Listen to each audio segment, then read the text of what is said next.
보도의 진실을 들여다보고 시청자의 진심에 귀 기울이는 시간입니다. YTN 뉴스 FM 열린 라디오 YTN 시작합니다. 저는 아나운서 최입니다. 이동관 방송통신위원장 후보자가 본격적으로 청문회를 준비하면서 방통위로 출근했죠. 언론은 장악될 수도 장악해서도 안 된다며 언론 장악 의혹을 작심 반박했는데요. 그럼에도 정치권에서는 연일 이 후보자에 대한 공방이 이어지고 있습니다. 이동관 후보자의 언론관 표현에 대한 이야기들 오늘 미디어 비평에서 짚어보겠습니다. 뉴미디어 트렌드 시간도 준비되어 있는데요. 파랑새에서 X로 변한 트위터, 왜 바뀐 걸까요? 앞으로 어떤 변화가 있을지 전망 살펴보죠. 오늘 열린 라디오 YTN 지금 바로 시작합니다.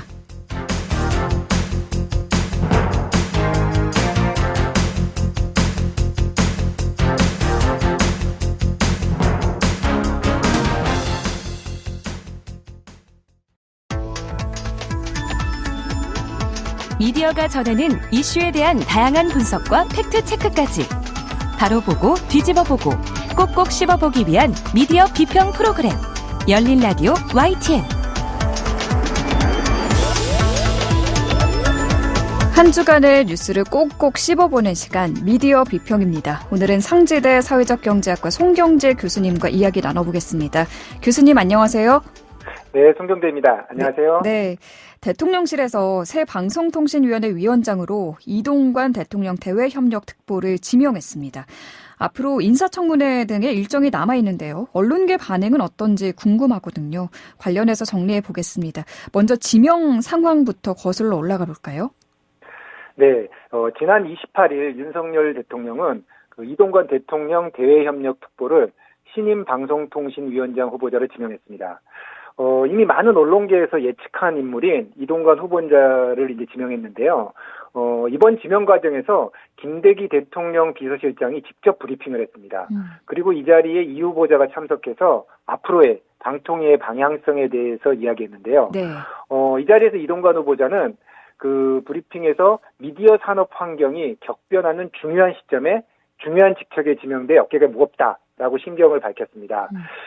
그리고 이어 그 자유민주주의 체제를 파괴하는 가짜뉴스와의 전쟁, 공정한 미디어 생태계의 복원, 자유롭고 소통이 이루어지는 정보 유통 환경을 조성하는데 총력을 기울였다고 앞으로의 포부를 밝혔습니다. 네. 그리고 이례적으로 이동관 후보자는 현재 미디어 환경에 대해서 진단하고 앞으로의 방향성을 언급했는데요.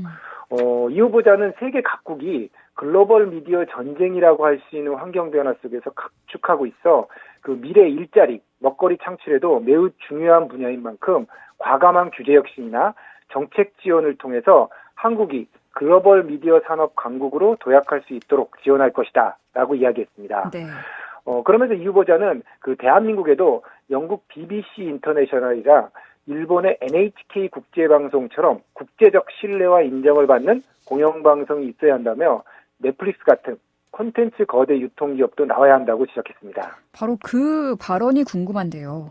굳이 이동관 후보자가 BBC 인터내셔널이나 NH 국제방송을 지칭한 이유가 있을까요? 어떤 의미가 담긴 건가요? 네, BBC 인터내셔널이나 NHK 국제방송이 무엇인가 궁금한 부분이 생기죠. 네. 세계적으로 이제 대표적인 공영방송 모델인 BBC나 NHK 그 자체가 아니라 그 인터내셔널이나 국제방송을 표방했던 건데요. 이에 대해서 7월 31일자 미디어스가 김민아 저술가의 기명 칼럼으로 분석했습니다. 네. 먼저 김민아 저술가는 칼럼에서 단지 BBC나 NHK의 국제적 신뢰도를 언급한 것에 지나지 않는 것이라면 큰 의미부여를 할 필요는 없을 것이지만 현재 정부 여당이 KBS에 대한 수신료의 분리징수를 강행하고 또 여당 일각에선 일부 방송 채널에 대한 민영화까지 언급하는 상황에서 본다면 국내 뉴스보다는 해외 뉴스 해설에 신경 쓰라는 맥락으로 받아들여진다라는 의구심을 제기했습니다. 네. 칼럼 내용을 보면요. 특히 NHK의 경우를 들어서 2012년 그 2차 아베 신조 내각이 2차 집권을 했는데요. 그 당시 NHK 경영위원회를 장악하고 회장을 선임하는 과정을 설명했습니다. 네. 당시 선임된 그 모미 가스토 회장은 취임 기자회견에서 국제뉴스의 방향에 대해 정부가 우라고 하는 것을 좌라고 할 수는 없다라고 말해서 논란을 일으켰던 것을 지적했습니다. 이게 무슨 말인가요? 그 정부의 방향에 맞는 그 언론사의 역할이 필요하다는 것인데요. 당시 일본 내에서도 많은 논란이 있었습니다. 일본 정부는 이후에 그 실제로 NHK 국제방송을 담당하는 전문가 모임을 설치한다는 구상을 내놨고요. 그 NHK 국제방송에 독도를 포함한 영토 문제나 뭐 일본군 위안부 피해자 문제에 대해서 일본 정부의 입장을 해외 일방적으로 전하는 그 나팔수의 역할을 강요했던 사례가 있다고 그 칼럼에서 비판하고 있습니다. 네. 실제 그 1996년 NHK는 일본군 위안부 피해자 문제를 집중 조명한 프로그램을 제작하기 위해 한국의 피해자들에 대한 취재도 진행한 일이 있었습니다. 예. 그런데 당시 일본 법무성의 문제 제기로 이 프로그램의 제작이 돌연 중단되었습니다. 그리고 NHK는 2001년 일본군 성노예 여성국제법정을 다룬 전쟁을 어떻게 심판할 것인가란 프로그램을 4부작으로 편성했는데요. 당시 한국의 일본군 위안부 피해자 문제를 다룬 2회의 경우에는 구급파 정치인들의 압력에 굴복한 NHK 임원들에게서 편집되기도 했습니다. 그러니까 정치 외압으로 언론이 해야 할 이야기를 하지 못한 사례를 말씀해 주신 것 같아요. 네. 그러니까 그 속에 담긴 함의를 좀 분석해 보자면 국내 뉴스보다는 정부 입장에서 이 해외 뉴스 중심으로 언론이 역할을 해야 한다는 어떤 역할론을 제시했다고 볼 수 있을까요? 네. 사실 공영방송은 이제 공영방송의 가치가 있고 특히 이제 BBC나 뭐 NHK의 역시 이제 오랜 공영방송의 역사 속에서 오늘날 모델을 만들었습니다. 그런 만큼 뭐 정부나 정치권이 특정한 방향을 세워두고 그 방향으로 나간다는 것이 과연 올바른가 하는 문제도 제기되고 있는 거죠. 내부적으로 즉 언론계에서 스스로 방향을 잡아가는 것이 더 좋다는 그런 칼럼 의견이 있어서 소개해봤습니다. 네. 그럼 지금 이동관 방통위원장 후보자의 지명을 둘러싸고 정치권 반응은 어떻습니까? 뭐 역시 예상대로인데요. 그 먼저 여당인 국민의힘은 당연히 지지 의사를 보였고요. 예? 야당은 상당한 반발을 하고 있습니다. 이에 대해서는 한겨레 7월 29일자 그 민주당 이동관 방통위원장 지명 철회해야 국민의힘 발목 잡기 그만 이란 기사에서 여당과 야당의 입장을 잘 보여주었습니다. 굉장히 상반된 입장을 보이고 있죠. 그렇죠. 먼저 여당인 국민의힘은 대변인 논평에서 윤석열 대통령의 이번 지명이 이 후보자가 우리 방송 생태계를 미래지향적으로 혁신할 수 있는 그런 경험과 의지를 모두 갖춘 인물이기 때문이라고 주장했습니다.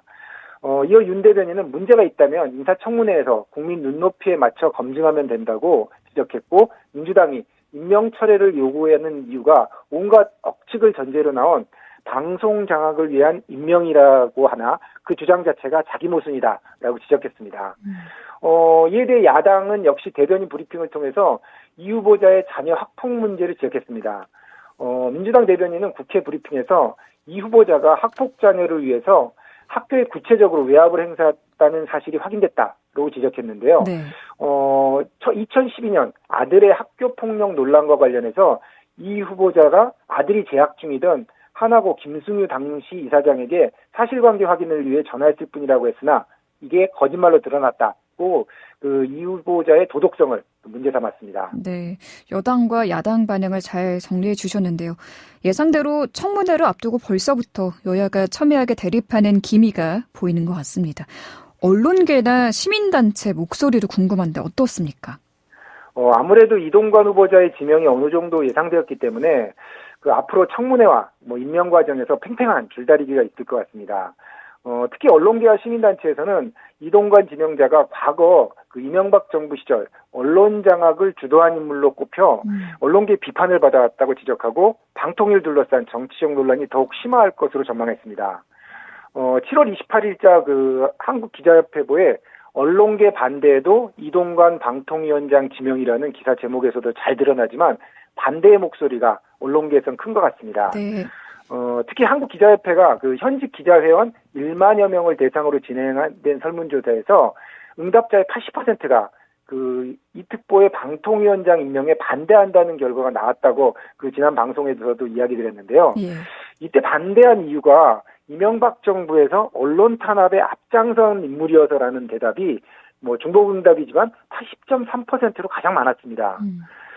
그리고 이제 전국언론노조와 뭐 한국PD연합회 등도 이 특보의 방통위원장 후보 지명에 반대하는 성명을 잇따라 발표했고요. 그 언론 현역 단체들은 기자회견을 열고 이동관 지명 철회 촉구 운동을 펼치겠다고 했습니다. 네. 그 여당인 국민의힘 내의 비주류에서도 일부 비판의 목소리가 제기됐습니다. 대표적인 인물이 이제 유승민 전 의원인데요. 유 전 의원은 윤석열 대통령께서 이동관이라는 그분을 굳이 방통위원회장에 임명하라는 건 지금 뭐 KBS, MBC, 뭐 YTN 이런 공영방송, 특히 방송 전반을 장악하기 위한 거라고 본다라고 말했습니다. 네. 유 전 의원은 그 MBC, KBS가 과거에 문제가 있었으면 바꾸는 것까지는 좋다. 제대로 된 정말 구성원들이 원하고 공영방송을 진짜 제대로 할 수 있는 그런 사장, 뭐 임원들, 방송이 되도록 하겠다는 의지가 하나도 안 보인다며 이동관이라는 사람을 보내는 게 KBS, MBC 사장을 바꾸고 방송을 장악해서 뭐 정권의 나팔수나 하수인이 되는 방송을 만들고 나서 총선을 치르겠다는 말이라고 여당 내에서 좀 다른 목소리를 제시했습니다. 그러니까 이동관 방통위원장 후보자가 지난 1일 인사청문회 준비를 위해서 사무실로 첫 출근한 날 기자들과 만나서 이런 이야기도 했거든요. 과거에 선전선동을 굉장히 능수능란하게 했던 공산당의 신문과 방송을 우리가 언론이라 이야기하지 않는다. 라면서 언론을 공산당 기관지에 비유하기도 했는데 이 발언이 참 논란이 뜨겁더라고요. 그렇죠. 그러니까 사실 그 인사청문 준비단 출근길에서부터 상당히 논란이 되는 그 말을 이제 그 표현을 했는데요. 네. 이에 대해서도 이제 여야에서도 시각차가 분명히 드러났습니다. 뭐 국민의힘인 오히려 이제 민주당이 방송 장악 전문가이기 때문에 이동관 방통위원장 후보자를 적극 옹호하고 있고요. 이에 대해서 이제 장동혁 국민의힘 원내대변인은 전 정부에서 어떤 방식으로 언론 장악을 했는지 법원 판결에 의해서 드러나고 있다. 언론 편향성을 바로잡겠다는 것을 언론 장악이라고 하면 동의하기 어렵다라는 입장을 펼쳤고요. 네. 반대로 야당인 그 민주당의 이제 박광원 원내대표는 정부의 비판적인 언론을 상대로 이념의 딱지를 붙여서 언론을 장악하겠다 이런 선전포고로 들렸다고 얘기했습니다. 네. 특히 공산당이라는 표현은 더더욱 부적절하다고 비판했습니다. 여기에 이번 달 말 여당과 야당이 추천한 방통위원 2명의 임기도 만료된다는 점을 고려하면 앞으로 우리나라의 방송과 통신 정책을 좌우할 방송통신위원회를 둘러싼 대립이 한동안은 지속되지 않을까라는 우려도 듭니다. 오늘 말씀 여기까지 듣겠습니다. 감사합니다. 네, 감사합니다. 네, 지금까지 상지대 사회적경제학과 송경재 교수였습니다. 진실을 전합니다. 진심을 다합니다. 시청자 여러분의 목소리에 귀 기울이는 YTN 뉴스 FM, 열린 라디오 YTN. 토요일 저녁 8시 20분과 일요일 밤 11시 20분에 방송됩니다.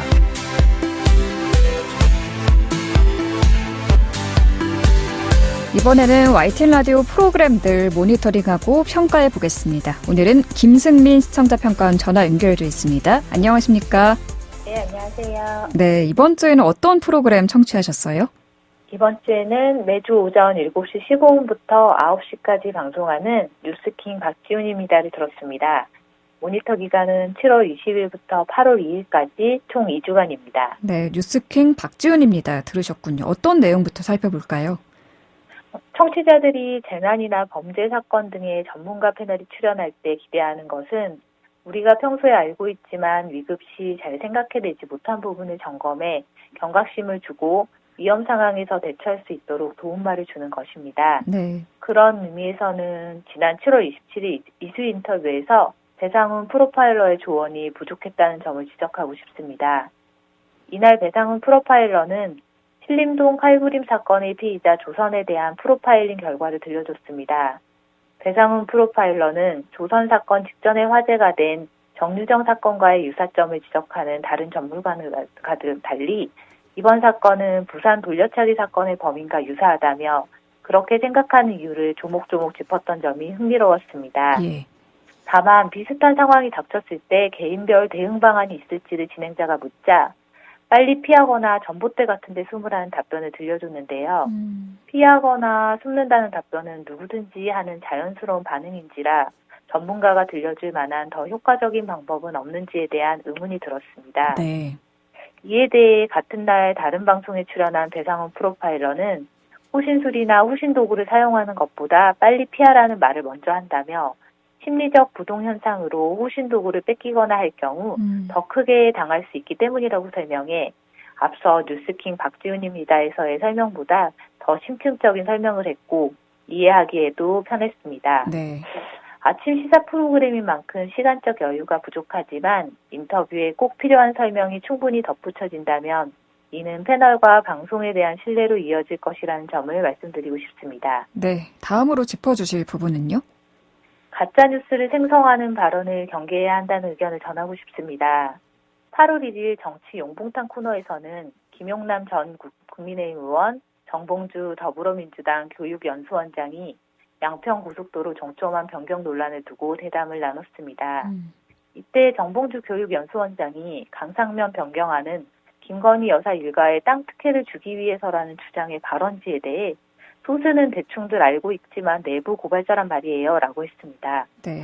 대담에서 개인적인 의견과 분석을 덧붙이는 건 당연하지만 확인되지 않은 내용을 모두가 알고 있는 사실인 것처럼 얘기하면 가짜뉴스를 생성한다는 비난에서 자유롭지 못하고 방송의 객관성 역시 흐리는 결과를 낳게 됩니다. 네. 패널들이 자기 점검을 통해 자신의 발언에 대한 객관성, 진실성을 한 번 더 짚어본다면 대담이나 가짜뉴스가 나오지 않는 방송이 될 수 있겠습니다. 다만 지난 6월에 해당 코너를 모니터링하며 지적했었던 것처럼 상대를 향한 원색적인 비난과 언성은 이번 모니터링 기간에 없었다는 점은 고무적이었습니다. 네. 뉴스킹 박지훈입니다. 예, 진행자, 역량에 대해서는 어떻게 평가하셨을까요? 7월 31일 이슈 인터뷰 코너에서 한준호 더불어민주당 의원이 출연해 그동안 논란이 끊이지 않았던 이동관 특보의 방통위원장 지명은 상권 분립을 포기하는 정부의 폭력적인 인선이라고 비판했습니다.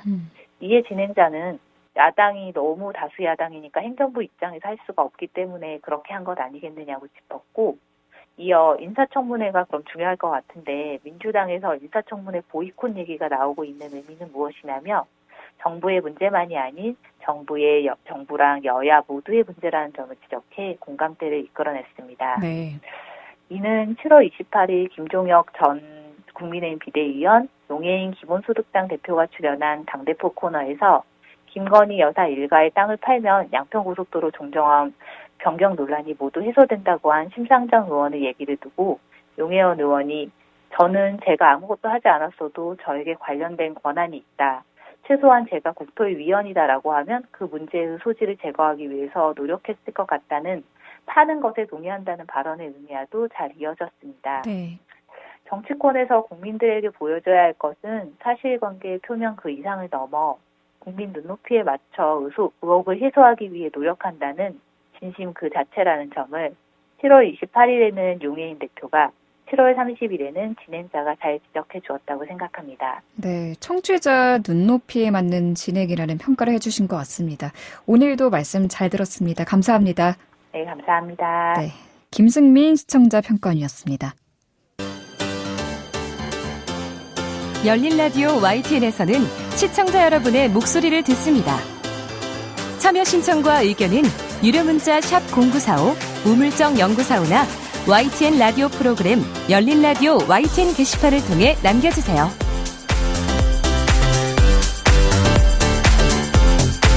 뉴미디어 트렌드와 함께 해주시는 분이죠. 콘텐츠를 아주 사랑하는 분입니다. 뉴아이디의 김조한 이사 전화 연결돼 있습니다. 이사님 안녕하세요.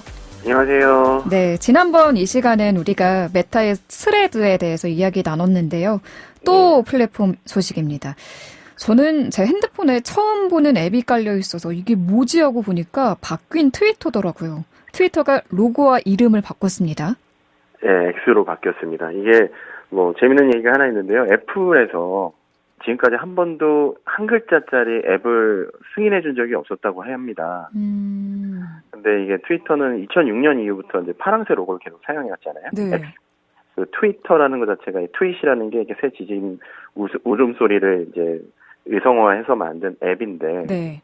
그걸 하루아침에 X로 바꿨고 그리고 심지어 그게 승인이 안 날 수 있는 상황까지도 발생했을 정도로 좀 뭔가 긴박했던 일이 아니었나 싶습니다. 23일 날 이제 앨런 머스크가 트위터에 모든 새 로고에 작별을 할 거다. 그리고 트위터 브랜드는 이제 없어질 거다라고 얘기했었거든요. 네. 근데 진짜로 본사 건물에 X 표시가 있는 사진 트위터를 올리면서 트위터가 진짜로 X가 바뀌나 농담인 줄 알았습니다. 저도 설마 했는데 진짜 바뀌었더라고요. 네, 그래서 28일 날 밤에 X로 바뀌었습니다. 네. X. 이 트위터에 정말로 이 작별을 고한 거다. 이렇게 이야기할 수 있을 것 같은데, 일론 머스크를 보면 X를 참 좋아하는 것 같아요. 이유가 있을 것 같은데요. 약간 유독 애착을 갖는 알파벳이라고 해요. CNBC에서 따르면. 네. 이미 그 모든 자기가 세운 회사에 이제 테슬라는 본인이 세운 회사는 아닙니다. 그래서 X가 들어가 있는데요. 그 로켓 회사인 스페이스 X에도 X가 들어가 있고요. 네. 최근 그가 창업한 인공지능 AI 스타트업도 XAI입니다. 거기도 X가. 네, 그래서 머스크는 우주의 참된 본질을 이해하는 것이 XAI의 목표라고 밝힌 적이 있는데요. 그러니까 지금 X라는 이름을 바꾸고 리브랜딩 하지만 이게 어떻게 보면 하나의 슈퍼 앱으로서도 생각을 하는 것 같아요. 그래서 뭐 본인들이 단순히 트위터가 X로 바뀐다기보다는 앞으로 어떤 서비스를 만들든지 이 X를 기본으로 해서 하위에다 이렇게 붙이겠다는 형식도 생각을 하는 것 같거든요. 그래서 이제 X는 트위터에 이제 X라고 해야 되나요? 트위터라고 해야 되나요? 트위터에 네. 오디오와 비디오 메시징 결제 및 뭐 금융을 중심으로 한 무제한 상호작용의 미래 상태라고 했어요. 근데 사실 트위터는 지금 그런 것들을 다 포괄하고 있지는 않은 상태라서 그렇죠. 네, 그렇게 아무로 변신을 하지 않을까. 그리고 이제 새로 만든 XAI도 결합하지 않겠느냐라는 것들을 지금 사람들이 생각하고 있는 것 같습니다. 그러니까 X라는 이름을 뭐 로켓 회사에도 붙이고 AI 회사에도 붙이고 해서 어떤 하나의 세계를 구축해 나가려는 움직임이 아닌가 이런 생각도 들어요. 맞습니다. 네. 그런데 트위터가 굉장히 오랜 시간 이용자들의 사랑을 받으면서 안정적으로 이어져 왔잖아요.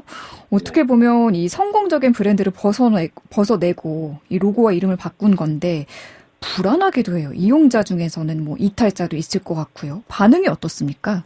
사실은 이제 스레드가 사용자가 좀 줄면서 네. 트위터 사용량은 최대치를 기록했다는 얘기도 있습니다. 근데 그거는 뭐 X로 변경되기 전의 얘기고요.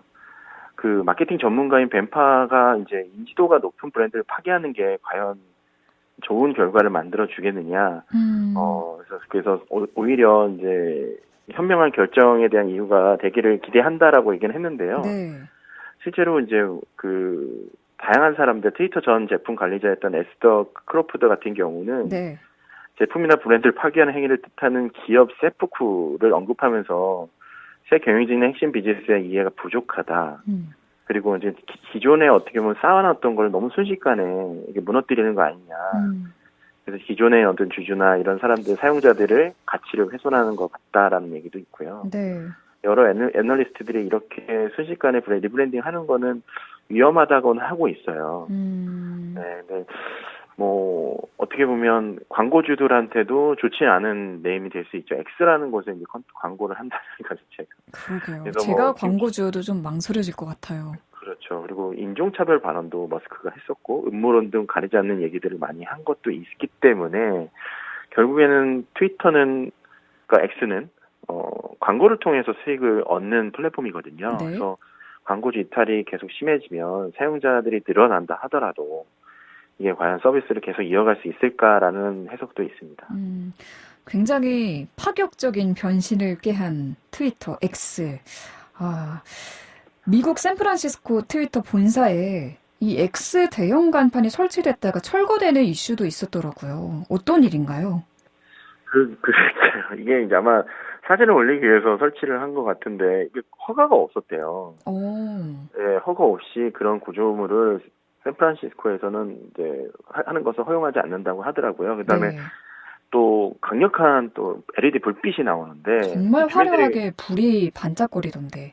네, 최근에 라스베가스에서도 굉장히 큰 구의 어떤 홍보 건물이 생겨서 그것 때문에 계속 이슈가 됐는데 이것도 불빛 때문에 민원이 그렇게 많아서 그래서 이제 본사의 규정 위반을 통보했고 시에서는 곧바로 해체했다고 합니다. 네, 간판 불빛이 너무 강렬해서 주민 반발이 컸다는 거네요. 네. 이번에는 국내 이야기를 해볼까요? 올해 여름 극장과 대작 영화 밀수가 흥행 곡선을 타고 있습니다. 네, 지난주에 저희가 한번 소개를 했던 것 같은데요. 네.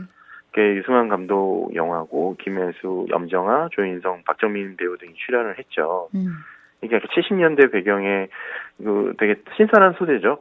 이제 해녀들이 밀수를 하는 해양 범죄 활극이라는 얘기들이 나오고 있는데요. 네. 네, 지금 뭐 노래도 OST도 굉장히 지금 화제가 되고 있고 그렇구나. 일주일 만에 200만 명을 넘었어요.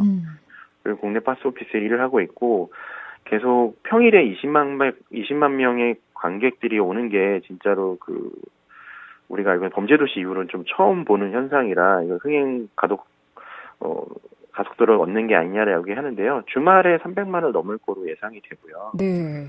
그리고 벌써 300만을 앞두고 있군요. 네, 손익분기점이 400만이라고 하는데 아마 그건 한번 관심 있게 봐야 될 것 같습니다. 보셨어요? 이사님도? 네, 저는 봤고요. 그리고 지금 또 이번 주에 두 개의 영화가 또 국내 영화가 개봉을 했고 다음 주에 또 영화가 개봉이 있는데 지금 한국 영화가 어떻게 보면 풍년이 시즌에 좀 손익을 낼 수 있는 영화들이 좀 나왔으면 하는 바람입니다. 네, 줄줄이 한국 영화도 개봉을 앞두고 있는데 어떤 영화 두 편이 개봉을 앞두고 있는 거예요? 지금 이번 주에 더문과 비공식 작전이 개봉을 했고요. 다음 주에 이제 콘크리트 유토피아가 개봉을 앞두고 있습니다. 박보영 주연, 이병헌 씨도 나오는 영화죠. 맞습니다. 네네. 그 영화도 상당히 기대가 많이 되는데 모쪼록 한국 영화가 더 흥행에 성공을 해서 극장가에도 좀 사람들로 북적북적했으면 하는 바람이 듭니다. 네. 지금 극장가 2위 영화는 뭔지 궁금한데 어떤 건가요? 지금 비공식 작전, 더문, 엘리멘탈 이 3파전이 이어지고 있고요. 지금 초반 스코어로 보면 비공식 작전이 조금 더 앞서가 있는 것 같긴 한데 엘리멘탈이 저희가 이렇게 오래 갈 줄 몰랐잖아요. 네. 벌써 누적 관객수 600만을 가까이 하고 있고 네, 계속 입소문이 타서 요즘 관객들은 확실하게 인기 있는 작품들을 보는 것 같다는 느낌이 듭니다. 그래서 입소문이 한번 타면 그 작품들에 대한 관객들은 꾸준히 오는 것 같고요. 그래서 오히려 이 엘리멘탈 덕분에 더문과 비공식 작전에 어떻게 보면 흥행 여파가 조금 더 수그러드는 게 아닌가 하는 걱정도 되긴 합니다. 그러니까 엘리멘탈 저희가 이 열린 라디오에서 이사님과 이야기를 나누기도 했었는데 개봉 초기에는 다소 좀 지지부진하다라는 평가가 나왔던 걸로 기억을 하는데 입소문을 타고 흥행 가도를 달리고 있군요. 네네네. 올여름 첫 텐트폴 영화 밀수의 기분 좋은 시작이 다른 한국 영화 흥행까지 이어질지 응원하는 마음을 갖고 지켜보도록 하겠습니다. 마지막으로 이번 주 화제의 영상 어떤 거 갖고 오셨어요? 딩고뮤직의 킬링보이스를 한번 소개해드린 적 있죠, 태연편을. 네, 이번엔 또 오랜만에 인피니트 킬링보이스가 공개하자마자 인기급 인급동이라고 하죠. 1위를 차지했습니다. 이 킬링보이스라는 게 아티스트가 라이브로 자신의 노래를 연이어 부르는 콘텐츠 맞죠? 네, 딩고뮤직의 킬링보이스, 네, 유명하죠. 저번에 엑소의 킬링보이스도 있고, 그다음에 여러 가수들, 음악을 오랫동안 했던 가수들은 라이브로 하는 것들이 어떻게 보면 여기에 나오는 것이 또 영광이라고 얘기를 하는 경우도 있는데요. 오, 그렇군요. 네, 저희는 인피니트 노래를 정말로 이거 나 다 좋아했었네라는 생각이 들 정도로 청량감 지금 다시 들어도 네, 너무 좋더라고요. 그래서 5년 만에 또 단독 콘서트를 한다고 하는데 한번 가서 보고 싶다라는 생각도 들었습니다. 와, 5년 만에 컴백을 한 거예요? 네네네. 좀 어떤 곡들이 좀 기억에 나셨어요? 저는 내꺼 하자부터 해서 추격자 이런 것들 지금 들으면 다 후크라고 하죠. 그 부분이 다 너무 맞아요. 꽂혀가지고요. 네. 저도 상당히 좋아했는데 이번 기회에 밝히게 되네요.